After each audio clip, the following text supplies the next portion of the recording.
ভরা গঙ্গায় স্নান করতে গিয়ে তলিয়ে গেল 15 বছর বয়সী এক কিশোর। শনিবার দুপুরে এই ঘটনায় রীতিমতো চাঞ্চল্যের সৃষ্টি হয়েছে মুর্শিদাবাদের শামশেরগঞ্জ থানার লোহরপুর গঙ্গা ঘাটে।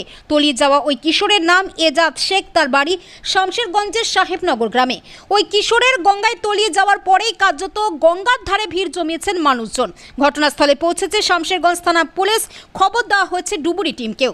ভরা গঙ্গায় কিশোরের তলিয়ে যাওয়ার ঘটনায় কান্নায় ভেঙে পড়েছেন তার পরিবারের সদস্যরা।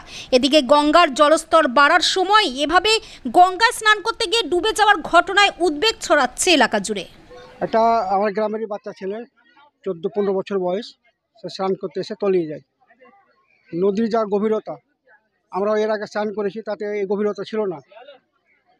গত 2 বছর থেকে দেখছি প্রায় 20-30 ফুট গভীরতা।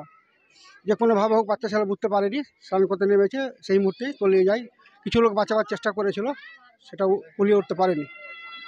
আমি চাই যে এখানকার সমষ্টিকরণ আধিকারিক আছেন, উনি ডুবারু দিয়ে, স্পিড বোট দিয়ে ছেলেটাকে উদ্ধার করুক, তার ডেড বডিটাকে উদ্ধার করুক, এটুকু আমার আবেদন। তাছাড়া গরিব মানুষ, তার বাবা একটা ভ্যানে করে ফল বিক্রি করতো, তার সঙ্গী হিসাবেও থাকতো, সহযোগিতা করতো বাচ্চাটা। এমনি প্রাইমারিতে পড়তো, এই মুহূর্তে পড়তো কিনা আমার সঠিক জানা নেই। তো বাবাকে সহযোগিতা করতো বাবুর সাথে।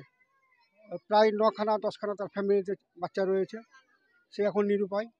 আমি চাই সরকারের কাছে, প্রশাসনের কাছে, প্রশাসকের কাছে কিছু তার ফ্যামিলিকে সহযোগিতা করার জন্য।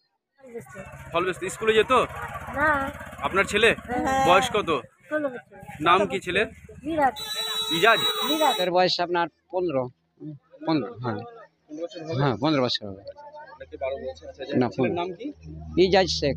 স্নান করতে এসেছিল? হ্যাঁ স্নান করতে এসেছিল। একাই না কেউ একাই এসেছিল। পুলিশ এসেছে? হ্যাঁ পুলিশ এসছে। ডুবুরিয়াকে জানা হয়েছে? হ্যাঁ জানা হয়েছে। ছেলের নাম কি? ইজাজ শেখ। আপনার নাম? তৈমুর। এটা কোন ঘাট? এটা লোহরপুর ঘাট।